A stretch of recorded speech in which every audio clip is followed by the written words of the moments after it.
Hi, I'm Darcel Lobo, the owner and attorney at Dow Law Firm, and here to speak with you today about power of attorneys. We get a lot of questions and a lot of confusion in regards to what a power of attorney is, how does it work, when is it effective, so I wanted to cover some of those questions today in this video. So to put it shortly, a power of attorney is a document where you appoint someone to act on your behalf. Now, there's a few different types of power of attorneys you can do. There are healthcare power of attorneys and there are financial power of attorneys.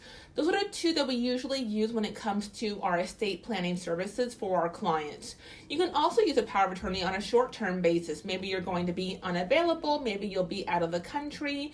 So we have done short-term power of attorneys for a limited purpose, but generally with estate planning, it's for healthcare and for financial decisions. In your power of attorney, whether it's for healthcare or for financial purposes, you can appoint someone to have power immediately, or you can appoint someone to have those powers upon your loss of capacity, which would be determined by a physician. So there's either option that you can go with, and most clients elect to have their power of attorney effective upon their loss of capacity, but you can have it effective immediately, and there's pros and cons to both options. You want to have power of attorneys in place for both financial and healthcare decisions so that a guardianship is not required in the event you do not have the capacity to make those decisions.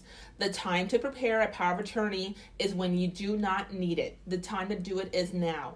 When you need the power of attorney, it is usually too late to execute one because at that time you may not have the competency to sign a power of attorney. With the power of attorney, you can avoid guardianship. Guardianship requires court oversight. The court will decide who can act on your behalf. There will also be prone to more disputes, maybe among family members or loved ones, as in regards to your care or your financial decisions.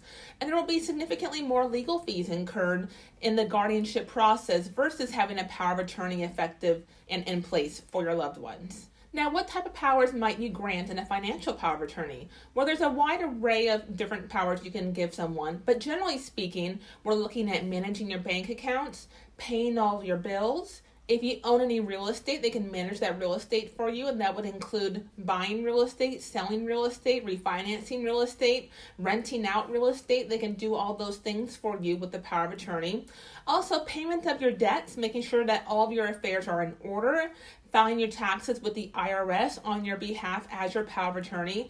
This is just a short list of the types of powers that you would appoint to someone so they can make decisions for you in the event you are unable to do so. For your healthcare power of attorney, you're appointing someone to make healthcare decisions for you in the event that you cannot do so. This can include maybe hiring or firing different doctors, making medical decisions for you in accordance with your directives, and also having access to your medical records. Having all this information and being able to make decisions for you on your behalf will best enable your loved one to act as your healthcare power of attorney. If you do not have a power of attorney in place for both financial and for healthcare, or maybe you need to update them if you have one from 10, 20 years ago, and maybe the person that you appointed is not the right person at this time to make decisions for you, we'd be happy to help you. Give our office a call at 206-408-8158 or visit us online at dowlawfirm.com. Thank you.